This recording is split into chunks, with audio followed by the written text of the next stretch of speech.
চুমুকে। সুপ্রিয় দর্শক, আজকে আমাদের মাঝে উপস্থিত হয়েছেন শিক্ষক ও সঙ্গীত শিল্পী আঞ্জুমান আরা শিমুল। শুভ সকাল, কেমন আছেন? শুভ সকাল তোমাকেও এবং আমার দর্শক শ্রোতাদের। জি ধন্যবাদ। আমরা জানি যে আপনি 27 বছর ধরে গান করছেন, দীর্ঘদিনের একটা পথ চলা। শুরুটা হয়েছিল কিভাবে গানের জগতে এবং কি থেকে আসলে গানের প্রতি এত ভালোবাসা? আসলে আমার ফ্যামিলি থেকেই আমার গান শেখা শুরু, কারণ আমার বড় বোন এখন মানে ডাক্তার, ও বড় বোন ডাক্তার ছিল, তো ও এখন মারা গিয়েছে। আমার বড় বোন গান শিখতো লোকমান হোসেন ফকিরের কাছে। তো ওই যে ঘরে পরিবেশে দেখেছি, তারপর ওর হারমোনিয়ামটা নিয়ে আমি সবসময় বসে যেতাম, এভাবে আসলে গান শেখা শুরু। এবং আমার বাবা মা কিছু বলতো না। আচ্ছা, আপনার 5টি অ্যালবাম রয়েছে, অ্যালবামগুলো সম্পর্কে একটু জানতে চাই। আমার আসলে ডলি সায়ন্তীর যখন অ্যালবাম বেরিয়েছে সেলেক্স থেকে, ওই ডলি সায়ন্তীর পরপরই কিন্তু আমার অ্যালবামগুলো বেরিয়েছে সেলেক্স থেকেই। তো আমার প্রথম অ্যালবামের নাম হচ্ছে তোমার ভালোবাসি আমি যারে, দ্বিতীয় অ্যালবামের নাম হচ্ছে আমি তোমাকে চাই, তৃতীয় অ্যালবামের নাম হচ্ছে মনের বৃন্দাবনে। তিনটাই আসলে আমার পরপর সেলেক্স থেকে বেরিয়েছে। আর পরে আবার সোনালী প্রোডাক্ট থেকে একটা বেরিয়েছে এই ছেলে, তারপর আরেকটা মিক্সড অ্যালবাম বেরিয়েছে। এই তো আমার 5টা, মানে আমার মৌলিক গান আসলে অনেক। তবে আমি আমার মিডিয়া থেকে কেন একটু পিছনে, হয়তো তুমি বলবে, মিডিয়া থেকে একটু পেছনে বলতে আসলে একটু জব করি, তো চাকরি করি সবসময়। কোথায় আছেন? আমি গভর্নমেন্ট পেশায় কতদিন? গভর্নমেন্ট কলেজে আছি। আচ্ছা আচ্ছা, অনেকদিন ধরেই তো আছেন এই সেক্টরে। সো কিভাবে সমন্বয় করা হয় শিক্ষকতা প্লাস সঙ্গীত শিল্পী হিসেবে? সত্যি কথা বলতে মানে কোনো প্রবলেম হয় না, কারণ যখনই কোনো প্রোগ্রাম থাকে আমাকে বেরিয়ে যেতে হয়। হয়তো কখনো রেকর্ডিং, কখনো বাংলাদেশ বেতারে গান, কখনো বাংলাদেশ টেলিভিশনে গান, কখনো এটিএনে, তোমার 21 টিভিতে, কখনো চ্যানেল আইতেও আমি সকালের ইয়েটা করি, গান দিয়ে শুরু, তো ম্যানেজ করে ফেলি। বা ভালো ব্যস্ততা আছে। এবার আপনার কণ্ঠে একটি আধুনিক গান শুনতে চাই, কোন গানটি শোনাবেন আমাদের? আমার মৌলিক গান তো আসলে অনেক, তো আমি আমার মৌলিক গান একটি গান গিয়ে শোনাই।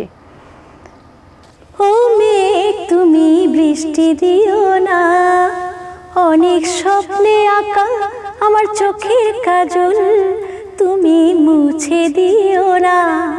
ও মেঘ তুমি বৃষ্টি দিও না, বৃষ্টি দিও না। শোনো গো দুষ্টু হাওয়া, তুমি আজ ঝড় হয়ে শোনা, আমার চোখের কাজল ঘুমটা যদি মুছে ফেলো, সে যে কষ্ট পাবে তুমি কেন বোঝো না। ও মেঘ তুমি বৃষ্টি দিও না, বৃষ্টি দিও না। বাহ, চমৎকার চমৎকার ভয়েস আপনার, খুবই ভালো লেগেছে। ধন্যবাদ। কোন কোন সিনেমায় আপনি প্লেব্যাক করেছেন? আসলে এটা যদি এখন বলা হয়, আমি অনেক একটা সময় আমি যখন ইন্টারে পড়ি, এখন তো আমার অনেকগুলো সময় চলে গিয়েছে, আমি যখন ইন্টারে পড়ি আসলে ওই সময়টাতে ইন্টার থেকে ডিগ্রি পর্যন্ত, মানে অনার্স পর্যন্ত আমি অনেক ফিল্মে গান করেছি, সত্যি কথা বলতে। কিন্তু আমার না, হয়তো এখন বলবে যে ম্যাডাম আপনি আমাদেরকে ফিল্মের নামগুলো বলেন, কিছু কিছু নাম মনে আছে, আসলে সব নাম মনে নেই। এমনও হয়েছে আমি মনির খানের সাথে একটা ডুয়েটও করেছি, আসিফের সাথেও ডুয়েট করেছি, তারপরে রুনাল্লা সাবিনা ম্যাম গান করেছে, হয়তো কোনো গানের হামিং পার্ট লাগবে সেই গানটাও করে দিয়েছি। কিন্তু কিছু আছে, বিচ্ছু কি ডাকাত, এনায়েত করিম, তারপরে উজ্জ্বল দ্বীপ, এনাদের আমি গান অনেক করেছি। এবং সুরকার ছিলেন এই যে আমাদের শেখ সাদিক খান এখনকার যুগে, আর হচ্ছে তানসিন খান, জামাল আহমেদ, খায়াম আহমেদ, যেহেতু উনি আমার মৌলিক গান অনেকগুলো করেছে, উনিও যখন আবার ফিল্মের অফার পেয়েছে তখন আমাকে দিয়ে গাওয়াছে। তো এই করে আমি 96 থেকে, আসলে 1996 সাল থেকে আমি ফিল্মে গান করেছি অনেক। আপনার সঙ্গীতটা শেখা হয়েছে কোথায়? সঙ্গীত শেখা হয়েছে আমি বাসায় তো শিখতাম, পরে আমি বাফায় ভর্তি হয়েছি। আচ্ছা, বাফা থেকে আমি 5 বছর সার্টিফিকেট কোর্স করেছি, ওখানে ফার্স্ট হয়েছি। তারপরে আমি তোমার শিল্পকলা একাডেমি থেকে একটা সাবজেক্টের উপর ডিগ্রি নিয়েছি, এটাকে বলে ডিপ্লোমা গানের উপর, আজাদ রহমান স্যারের আমলে। হ্যাঁ, তারপরে হচ্ছে তোমার এখনও কিন্তু শিখছি, শেখার তো কোনো শেষ নেই। আমি ওস্তাদ ইয়াকুব আলী খান স্যারের ছাত্রী এখনও। আধুনিক এবং নজরুল সঙ্গীত দুই ঘরানার গান আপনি করে থাকেন, সো ব্যক্তিগতভাবে কোন ঘরানার গান আপনাকে বেশি টানে? আসলে নজরুল তো হলো বেসিক, মানে যে কোনো মানুষই কিন্তু একটা একাডেমিতে ভর্তি হলে বা কারো কাছে শিখতে গেলে আমি মনে করি ধরেই তো জানি না আধুনিক গান দেয় কিনা, কিন্তু আমার ক্ষেত্রে আমার উস্তাদরা সবসময় একটা নজরুলসঙ্গীত শিখিয়েছে, তারপরে হয়তো বা আধুনিক গান শিখিয়েছে। তো ওই যে নজরুলের ধারাটা আমি পেয়েছি, আমার নজরুল গীতি গাইতে বেশি ভালো লাগে, স্বাচ্ছন্দ্য বোধ করি, আর আধুনিক গাইতেও আমি স্বাচ্ছন্দ্য বোধ করি, দুটাই আমি সম পরিমাণে চালিয়ে যাচ্ছি। হ্যাঁ, আচ্ছা, আপনার কণ্ঠে একটি নজরুল সঙ্গীত শুনতে চাই। ঠিক আছে। ফিরিয়া যদি সে আসে আমার খুঁজে ছড়া গোলাবে, আনিয়া সমাধি পাশে আমার বিদায় বাণী শোনাবে, ঝরা গোলাবে ফিরিয়া যদি সে আসে। মা, অসংখ্য ধন্যবাদ আপনাকে, খুব সুন্দর। আপনার দীর্ঘদিনের একটা পথ চলা সঙ্গীত জগতে, 27 বছর। 27 না, আসলে আরো বেশিও হয়েছে, আরো বেশিও। হয়েছে। তো সেই জায়গা থেকে আমি তোমার 89 সালে থেকেই বাংলাদেশ বেতারও আমি অডিশনে মানে ইয়ে হয়েছি, ঢুকেছি আর কি, এটা ইয়ে হয়েছি, এবং বাংলাদেশ টেলিভিশন আমি একই সাথে করেছি। তার মানে 89 সাল থেকে আমি গান করছি। বাট হ্যাঁ, ওই যে বললাম মিডিয়াতে একটু চাকরির কারণে আমি 97 থেকে জব করি, তো তোমার একটু মানে সবসময় হয়তো যাওয়া আসা হয় না, এই আর কি। তারপরও সবসময় আমার এখনও মৌলিক গান হচ্ছে, বাংলাদেশ বেতার টেলিভিশনে সবসময় গান হচ্ছে, সবসময় ব্যস্ত থাকি। আচ্ছা, সো এই যে এতদিনের জার্নি থেকে যখন আপনি যে সময়টাতে গান গেয়েছেন, তখন যদি ধরি 80-90 দশকের গানগুলো হতো, তো সেই ধরনের গান আর এখন আমাদের নতুন প্রজন্মের গান ডিফারেন্স কেমন দেখছেন? আগেকার যুগের গানগুলো এত ভালো, এত সুন্দর কথা আর এত সুন্দর সুর, সবই ভালো, সবই ভালো লাগে। মানে যে কোনো গান, যেমন আমরা রুনা রেলারম্যান, সাবিনা ইয়াসমিন, তারপরে সাবিনা চৌধুরী, আসলে সবার গানগুলি খুবই ভালো লাগে। ওনারা হয়তো অনেক ইয়ে পেয়েছেন, কিন্তু এখনকার যুগের গানগুলো কেন জানি মানুষ ধরে রাখতে পারছে না, মানে খুব একটা মনে করতে পারছে না। এটা এখনকার যান্ত্রিক। যেমন আগে আমরা গান শিখেছি সামনাসামনি বসে, এখন হচ্ছে বলে এই যে হোয়াটসঅ্যাপে তোমার গান পাঠিয়ে দিলাম। এখন আমার মনে হয় ওরকমভাবে ফিলটা হয়তো আমার হচ্ছে না, এটা তো বাস্তব কথা। তো ফিল দিয়ে আবার গান গাইতে হলে আমি মনে করি ওই যে সেই আগেকার পরিবেশ যদি হতো, অনেক ভালো গান আরও হতো। এখনো হচ্ছে না যে তা না, হচ্ছে, কিন্তু সবই আর কি।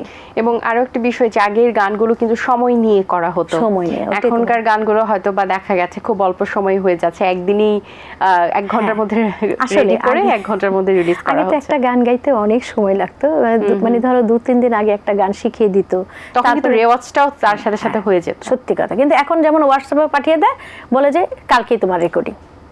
তা আমি জাস্ট হয়তো রাতে একটুখানি শুনলাম, শিখলাম, তারপরে ডেলিভারি দিলাম, এটাই হয়ে যাচ্ছে এখন। সেটাই। অবসর সময় কি করা হয়? অবসর সময় গান শুনি, পড়াশোনা করি। আপনার পছন্দের শিল্পীকে? আমার পছন্দের শিল্পী আসলে সবচেয়ে বেশি পছন্দের আমাদের দেশে রুনা লায়লা। আচ্ছা, সো বড় হয়ে আপনি যখন ছোটবেলায় গান শুনতেন, যে আপনি বলছিলেন একটা সঙ্গীত পরিবার থেকে আসলে ঘরের মধ্যেই সঙ্গীত চর্চা, এখন সঙ্গীত চর্চা কতটা করা হয়? এখনো প্রতিনিয়ত সঙ্গীত চর্চা করে যাচ্ছে, কারণ আমি যেহেতু নজরুল সঙ্গীতে বিশেষ গ্রেডের শিল্পী, তো এখানে আমাদের একটা গান কিন্তু দ্বিতীয়বার গাওয়া যায় না, বাংলাদেশ টেলিভিশনেই বলো, বেতারেও বলো। হ্যাঁ, তো সেই হিসাবে আমার সবসময় নিত্য নতুন গান শিখতে হয়, কাজে আমি ওস্তাদের কাছে ছুটি, সপ্তাহে একদিন আমি যাই, মানে সবসময় নিত্য নতুন গান শিখছি, এই আর কি। আচ্ছা, আপনার কণ্ঠে আরেকটি গান শুনতে চাই, কোন গানটি শোনাবেন? যেহেতু রুনা লায়লা ম্যাম আমার খুবই পছন্দের, আমি ওনার একটি গান করছি।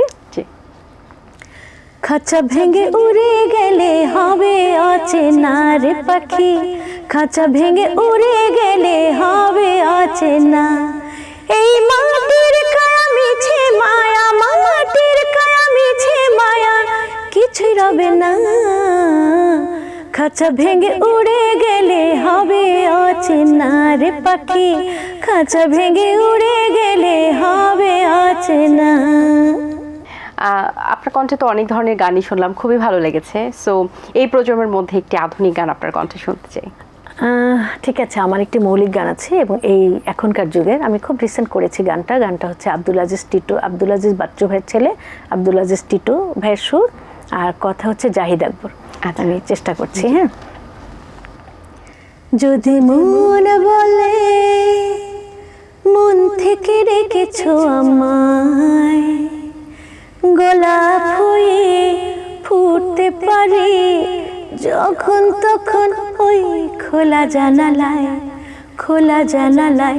যদি মন বলে মন থেকে রেখেছো আমায়, গোলাপ হয়ে ফুটতে পারি যখন তখন ওই খোলা জানালায়, খোলা জানালায়। আমি চোখের তারায় আসব না, আমি কথার ডিঙায় আর ভাসব না, যদি আপন হয়ে ডাকো তুমি, ও আপন হয়ে ডাকো তুমি, আমি পাল উড়িয়ে দেব দক্ষিণা হাওয়ায়। যদি মন বলে মন থেকে রেখেছো আমায়, গোলাপ হয়ে ফুটতে পারি যখন তখন ওই খোলা জানালায়, খোলা জানালায়, খোলা জানালায়। বাহ, অসাধারণ অসাধারণ, খুবই মিষ্টি কণ্ঠী আপনি, খুবই ভালো লেগেছে। দোয়া রেখো সবাই ভালো যেন ভালো গান করতে পারি। হ্যাঁ জি অবশ্যই, অনেক ভালো লেগেছে আপনার সাথে কথা বলে, অনেক শুভকামনা রইল আপনার জন্য, ভালো থাকবেন সবসময়। ধন্যবাদ, তোমাকে অনেক ধন্যবাদ, এটিএন বাংলাকে অনেক ধন্যবাদ, এবং আমার দর্শক শ্রোতাদের যারা দেখেছেন আমার জন্য দোয়া রাখবেন যেন আরো ভালো গান উপহার দিতে পারি। দর্শক, আশা করছি আজকের আয়োজন আপনাদের ভালো লেগেছে। আজ এই পর্যন্তই, আপনাদের সঙ্গে দেখা হবে আগামী পর্বে নতুন কারোর সঙ্গে। সেই পর্যন্ত ভালো থাকুন, সুস্থ থাকুন এবং এটিএন বাংলার সাথেই থাকুন। আল্লাহ হাফেজ। দিন আসে দিন যায়, সময়টা চলে যায়, তবু আছি এই বেশ ভালো। জীবনটা রঙময়, যেভাবেই হওয়া চাই, নয় কবু সাদা কালো। এই আশাতে স্বপ্ন ভাসে, সুখ হাসে চোখে মুখে, চায়ের চুমুকে।